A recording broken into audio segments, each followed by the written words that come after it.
Students हम देखेंगे कि जो आपका क्वेश्चन पेपर आया था फुल फाउंडेशन का, तो उसके बारे में हम देखेंगे कि जो बच्चों ने कॉमन मिस्टेक्स की हैं या कुछ ऐसे क्वेश्चंस जो बच्चे सॉल्व नहीं कर पाए, तो उनके बारे में हम देखेंगे। तो इसमें पहला क्वेश्चन जो है ऑब्जेक्टिव टाइप क्वेश्चंस में, वो ये है: a copper wire of resistivity rho is stretched to reduce its diameter to half of its previous value. What will be its new resistivity? आप लोगों को एक बात पता है कि रेजिस्टिविटी किसी मटेरियल की कभी चेंज नहीं होती। रेजिस्टिविटी सिर्फ मटेरियल की होती है। रेजिस्टिविटी उसकी डायमेंशंस के ऊपर डिपेंड नहीं करती। चाहे उसकी लेंथ बढ़ा दो, डायमीटर कम कर दो या कुछ भी करो, उसकी डायमेंशनें चेंज करो, तो वो सिर्फ मटेरियल की नेचर पर डिपेंड करती है। और क्योंकि मटेरियल सेम रहेगा, अगर आप डायमीटर को आधा करोगे या डबल करोगे या जो भी करोगे, तो लेकिन उसका मटेरियल तो वही रहेगा, इसलिए उसकी रेजिस्टिविटी के ऊपर कोई फ़र्क नहीं पड़ता। तो उसके बाद हमने ये जो नेक्स्ट क्वेश्चन है, question number 2, what are the pole pieces of galvanometer concave. तो पोल पीसेस को कनकेव क्यों बनाया जाता है, ये आप लोगों को पता है, to provide the radial field to the coil. Radial field मिलता है उसको, मैग्नेटिक फील्ड सबसे ज़्यादा स्ट्रॉन्ग हर पोजीशन पर एक जैसा और सबसे स्ट्रॉन्ग मिलता है। ये बच्चों ने सही किया हुआ question. What is phase relationship between current end voltage across N inductive AC. तो इंडक्टिव एसी में करंट और वोल्टेज के बीच में रिलेशनशिप आप लोगों ने ठीक लिखा हुआ है, 90 डिग्री मैक्सिमम बच्चों ने। What is the order of what is the order of energy gap in A semiconductor. तो ये 1 ईवी के बराबर होता है, लगभग 1 ईवी। तो ये भी बहुत सारे बच्चों ने ठीक लिखा है। Does an incident photon eject a photo electron, if not why. तो क्या एक फोटोन जो है वो हमेशा फोटो इलेक्ट्रॉन निकालता है किसी मेटल की शीट में से? तो अगर नहीं तो क्यों? तो आप लोगों को पता है कि फोटोन जो है उसकी एनर्जी कम से कम वर्क फंक्शन के बराबर होनी चाहिए, तभी वो निकाल सकता है। तो सभी फोटोन जो हैं वो इलेक्ट्रॉन को एजेक्ट नहीं कर पाएंगे।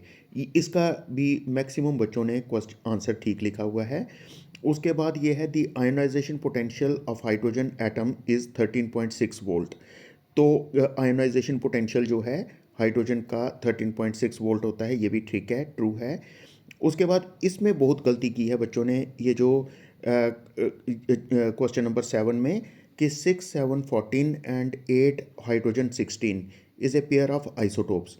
तो ये आइसोटोप्स नहीं है। कई बच्चों ने इसको यस लिखा है कि ये आइसोटोप्स हैं, ट्रू लिखा है इसको, तो जबकि ये फॉल्स है।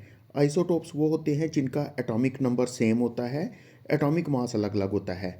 तो इसमें तो एटॉमिक मास ही अलग अलग है, एटॉमिक नंबर ही अलग अलग है, एक का 6 है, एक का 8 है, तो इसलिए ये पेयर ऑफ आइसोटोप्स नहीं है। तो 1 MeV किसके बराबर होता है? ये मैक्सिमम बच्चों ने ठीक लिखा है। ये हमारे पास किसके बराबर बन जाता है? 1.6 इंटू 10⁻³ -13। अगर तो इलेक्ट्रॉन वोल्ट होता तो ये बन जाना था 10⁻⁻19 जूल के बराबर। 1.6 इंटू 10⁻⁻19 जूल बनना था, तो लेकिन MeV है, तो इसलिए 1.6 इंटू 10⁻⁻13 जूल। तो करंट की डेफिनेशन ठीक लिखी है। तो आप लोगों को पता है SI यूनिट मैग्नेटिक फील्ड का जो है वो टेस्ला होता है, वो भी आप सबको पता है। तो इसके बाद स्टेट एम्पेयर सर्किटल लॉ, तो derive an expression for magnetic field intensity due to a straight conductor carrying current, ये भी ठीक किया हुआ है बच्चों ने। अच्छा, ये नेक्स्ट क्वेश्चन जो है ये बहुत सारे बच्चों का गलत है। Question number 12, if frequency of AC is doubled, what happens to the resistance, inductive reactance and capacitive reactance. तो अगर हम फ्रीक्वेंसी को डबल कर दें तो रेजिस्टेंस को, इंडक्टिव रिएक्टेंस को और कैपेसिटिव रिएक्टेंस को क्या फ़र्क पड़ेगा? ठीक है, तो आप लोगों को पता है कि रेजिस्टेंस के केस में तो कोई फ़र्क नहीं पड़ेगा। रेजिस्टेंस जितना है, रेजिस्टेंस जो है इसमें जो है वो फ्रीक्वेंसी के ऊपर डिपेंड नहीं करेगा। जबकि इंडक्टिव रिएक्टेंस जो होता है, इंडक्टिव रिएक्टेंस जो है वो किसके बराबर होता है? इंडक्टिव रिएक्टेंस जो है हमारे पास बन जाता है, इंडक्टिव रिएक्टेंस होता है XL is equal to omega L, जबकि ओमेगा किसके बराबर होता है 2 pi nu into L. 2 pi is a constant, L जो है वो भी वैसा ही रहेगा। तो जब आपने न्यू को डबल कर दिया तो XL will also get doubled. तो XC कैपेसिटिव रिएक्टेंस जो है वो किसके बराबर होता है 1/ओमेगा C होता है। तो इसमें अगर हम फ्रीक्वेंसी को डबल कर देंगे तो 1/2 पाई न्यू इंटू सी। तो अब कैपेसिटिव रिएक्टेंस कितना हो जाएगा, पहले से आधा हो जाएगा। तो इसमें बच्चों ने दोनों लिखा है कि अगर डबल कर देंगे तो बहुत सारे बच्चों ने लिखा है कि दोनों ही डबल हो जाएंगे, इंडक्टिव रिएक्टेंस भी और कैपेसिटिव रिएक्टेंस जो हैं ये दोनों डबल हो जाएंगे, जबकि ऐसा नहीं है। इंडक्टिव रिएक्टेंस जो है वो डबल हो जाएगा, कैपेसिटिव रिएक्टेंस जो है वो हाफ हो जाएगा। कैपेसिटिव रिएक्टेंस जो है वो डबल नहीं होगा बल्कि हाफ हो जाएगा। तो उसके बाद what are the factors which help in increasing the efficiency of transformer, ये भी ठीक लिखा बच्चों ने। तो define nuclear fission, nuclear fusion भी ठीक किया हुआ है। RMS वैल्यू और एवरेज वैल्यू की डेफिनेशंस भी ठीक की हैं। बोर के मॉडल के पोस्टुलेट भी ठीक किए हैं। ड्राइव आइंस्टाइन्स फोटोइलेक्ट्रिक इक्वेशन ये भी ठीक किया है। तो अब एक बहुत बड़ी चीज़ देखने में आ रही है कि मैक्सिमम बच्चे जो हैं वो न्यूमेरिकल्स छोड़ रहे हैं। न्यूमेरिकल्स, जबकि आपको पता है कि ये काफ़ी आपके लिए मतलब मार्क्स स्कोरिंग होते हैं। आप इसको अगर एक दो बार प्रैक्टिस करोगे तो आपके अच्छे मार्क्स आ सकते हैं। तो इसमें एक न्यूमेरिकल है जो क्वेश्चन नंबर 18 है, calculate resistivity of material of wire 2 metre long and 0.6 millimetre in diameter having resistance 3 ohm. तो इसमें आपको क्या क्या दिया हुआ है, इसमें रेजिस्टिविटी कैलकुलेट करने के लिए कहा है। आपको पता है रेजिस्टेंस किसके बराबर होता है, resistance is equal to rho into l by a. तो इसमें रो किसके बराबर हो जाएगा, R into a by l. अब देखिए आपको बाकी चीज़ें दी हुई हैं, रेजिस्टिविटी कैलकुलेट करनी है। तो पहले तो रेजिस्टेंस हमें कितना दिया हुआ है, 3 दिया हुआ है, रेजिस्टेंस इज 3। तो एरिया ऑफ क्रॉस सेक्शन हमें कितना दिया है, हमें डायामीटर दिया है। तो आपने क्या करना है, एरिया कैलकुलेट करने के लिए पाई यानी 22/7 एरिया के बदले तो आर का स्क्वायर, आर कितना बन जाएगा, अगर डायामीटर 0.6 है तो रेडियस 0.3 हो जाएगा, क्योंकि जब हम उसको कैलकुलेट करेंगे तो 0.3 हो जाएगा। 0.3 तो मिलीमीटर का आप मीटर बना सकते हो, 10⁻³ मीटर। ठीक है, तो एरिया बन गया। तो इसका हमने क्या करना था, ये जो इसका हमने करना था स्क्वायर। ठीक है, क्योंकि पाई आर स्क्वायर जो है वही हमारे पास क्या बन जाता है, वो बन जाएगा हमारे पास एरिया। तो लेंथ कितनी दी हुई है, लेंथ दी हुई है 2 मीटर। तो जब हम इसको कैलकुलेट करेंगे तो हमारे पास आंसर जो है इसका आ जाता है। इसको आप बिल्कुल सिंपल है कैलकुलेट करना, आप इसको कैलकुलेट कर सकते हो। उसके बाद नेक्स्ट आ जाता है कि इसमें distinguish between step up and step down transformer, तो ये भी आप लोगों ने ठीक किया हुआ है और ये इजी भी है।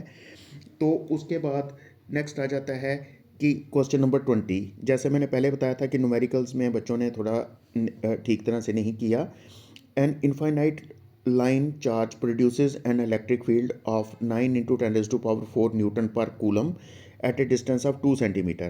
Find the line charge density. तो इसके लिए कुछ बच्चों ने इसको निकाला है, तो लेकिन बहुत सारे बच्चों ने इस क्वेश्चन को छोड़ दिया है, उन्होंने इस क्वेश्चन को किया ही नहीं है। तो आपको ये बात पता है कि जो इलेक्ट्रिक चार्ज डेंसिटी होती है तो वो हमारे पास किसके बराबर होती है, वो किसके बराबर हो जाती है यानी जो इलेक्ट्रिक फील्ड होगा, इलेक्ट्रिक फील्ड किसके बराबर होगा, charge density divided by 2 pi epsilon not D, ये हमारे पास फार्मूला होता है। तो इसमें अगर हम देखेंगे लैम्डा किसके बराबर हो जाएगा, यानी जो लीनियर चार्ज डेंसिटी है वो किसके बराबर हो जाएगी, that will be equal to 2 pi epsilon naught, तो डी और साथ में ई, डी और ई। ठीक है, तो ये हमारे पास बन जाएगी।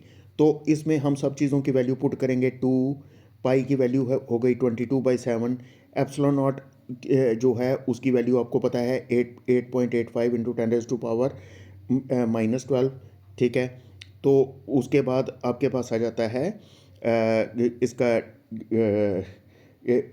या हम ऐसा कर सकते हैं कि अलग से कर सकते हैं कि 1/4 पाई एप्सिलॉन नॉट किसके बराबर होता है, that is equal to 9 into 10⁻⁹। अगर आप अकेले एप्सिलॉन नॉट की वैल्यू नहीं लिखना चाहते तो आप ऐसा भी लिख सकते हो 1/4 पाई एप्सिलॉन नॉट इसके बराबर होता है। तो यहाँ कह सकते हैं कि 1/2 पाई एप्सिलॉन नॉट, ये 2 टाइम्स हो गया ना, 2 इंटू 2, तो 2 पाई एप्सिलॉन नॉट किसके बराबर होगा, इसको 2 को उधर ले जाओ तो ये हो जाएगा 18 इंटू 10⁻⁹। ये वाला 2 इधर से हम उधर ले गए। तो इसको अगर हम देखेंगे कि 2 पाई एप्सिलॉन नॉट किसके बराबर हो गया, that is equal to 1/18 into 10⁻⁹। ठीक है, 10⁻⁹। तो इसकी वैल्यू हम लिख सकते हैं, 2 पाई एप्सिलॉन नॉट की वैल्यू लिख सकते हैं। तो और साथ में डी जो है, डिस्टेंस हमें दिया हुआ 2 सेंटीमीटर, तो उसके बदले हम लिख सकते हैं डिस्टेंस के बदले 2 इंटू 10⁻⁻²। ठीक है, और साथ में हम यहाँ पर ये कर सकते हैं, इसमें हम ये लिख सकते हैं ई, इलेक्ट्रिक फील्ड की वैल्यू जो है वो दी हुई है 9 इंटू 10⁻⁴। ठीक है, तो जैसे मैंने बताया 2 पाई एप्सिलॉन नॉट के बदले आपने लिख दिया 1/18 इंटू 10⁻⁹। डी के बदले आपने लिख दिया 2 इंटू 10⁻⁻², क्योंकि मिली उसका हमने सेंटीमीटर का बनाना है मीटर, और साथ में हमें ई की वैल्यू लिखनी है। ई कितना आ जाएगा साथ में, 9 इंटू 10⁻⁴। तो इसको अगर हम सिंप्लीफाई करें, इसको कैलकुलेट करें, तो ये हमारा 10 इंटू 10⁻⁻6 कूलम पर मीटर आ जाता है। कूलम पर मीटर, या जिसको कहते हैं 10 माइक्रो कूलम पर मीटर आ जाता है। तो बिल्कुल इसको ईज़िली आप सॉल्व कर सकते हो, तो इसमें आपको कोई डिफ़िकल्टी नहीं आएगी, बिल्कुल ईजी है। ये सिर्फ वैल्यूज़ पुट करनी है, हर चीज़ की वैल्यू दी गई है, तो आप इसको वैल्यू को पुट करके तो इस न्यूमेरिकल को भी सॉल्व कर सकते हो। तो नेक्स्ट जो हमारे पास आ जाता है क्वेश्चन, ये है a wire of length 12 metre and uniform cross section 4 into 10⁻⁻6 metre square has resistance of 6 ohms. What is the resistivity of the material of wire? ये क्वेश्चन बिल्कुल सेम आ गया जो हमने पहले ऊपर क्वेश्चन एक देखा था रेजिस्टिविटी कैलकुलेट करने का, तो सेम क्वेश्चन यहाँ पर भी आ गया। वहाँ पर हमें सिर्फ डायमीटर दिया हुआ था, यहाँ पर हमें एरिया ही दिया हुआ है। तो फार्मूला हमारे पास वही लग जाएगा। कौन सा फार्मूला जो हमने वहाँ पर यूज़ किया था, यानी मैंने आपको बताया था कि R is equal to rho into L/A, या rho is equal to R into A/L। तो अब इस क्वेश्चन में अगर हम देखेंगे, हमें सब कुछ दिया हुआ है। हमें यहाँ पर दिया हुआ है लेंथ दी हुई है L 12 metre, area of cross section दिया हुआ है 4 इंटू 10⁻⁻6 मीटर स्क्वायर, और इसमें हमें रेजिस्टेंस दिया हुआ 6 ओम। तो सिर्फ आपने इसकी वैल्यू को पुट करके इसको सॉल्व करना है, तो बाकी इसमें कुछ भी नहीं है, तो बिल्कुल ईजिली। तो एक क्वेश्चन कई बच्चों ने ये वाला क्वेश्चन नंबर 27 भी ठीक नहीं किया, तो उसके बारे में मैं आपको बता देता हूँ। ये कैसे करना था, आपने ये रिलेशन ड्राइव करना था। तो आपको पता है कि जो वेवलेंथ होती है, डी ब्रॉगली वेवलेंथ होती है, that is equal to H/P। ठीक है, या जिसको हम H/mv भी कह सकते हैं, H/mv। ठीक है, तो आपको ये भी पता है कि यहाँ पर जो हमारे पास बनता है एनर्जी जो होती है वो किसके बराबर होती है, energy is equal to 1/2 mv², या हम यहाँ कह सकते हैं कि v किसके बराबर हो जाएगा, 2e डिवाइडेड बाई m का रूट। अगर हम इस v की वैल्यू पुट कर दें यहाँ पर, तो हमारे पास बन जाएगा lambda will be equal to H/, तो एम वी के बदले एम को एम रहने दो, तो वी के बदले आप पुट कर सकते हो 2e डिवाइडेड बाई एम। तो रूट एम और एम कैंसिल हो जाते हैं, lambda will be equal to H upon root of 2me। तो ये इस तरह से हमने ये फार्मूला जो ड्राइव करना था, तो ये इस तरह से फार्मूला ड्राइव किया जा सकता है। बाकी जो लॉन्ग आंसर टाइप क्वेश्चन है वो मैक्सिमम बच्चों के ठीक थे, उसमें कोई प्रॉब्लम नहीं थी, तो वो वाले क्वेश्चन ठीक थे। तो इस तरीके से मतलब हमने ये डिस्कस किया जो जो आप लोगों की मेन डिफ़िकल्टीज थी। और जैसे मैंने बताया बच्चे न्यूमेरिकल्स से थोड़ा सा पीछे हट रहे हैं, न्यूमेरिकल नहीं कर रहे, तो एक बार आप अच्छी तरह से प्रैक्टिस कर लीजिए न्यूमेरिकल्स की, तो जिससे आपकी परसेंटेज को काफ़ी फ़र्क पड़ सकता है।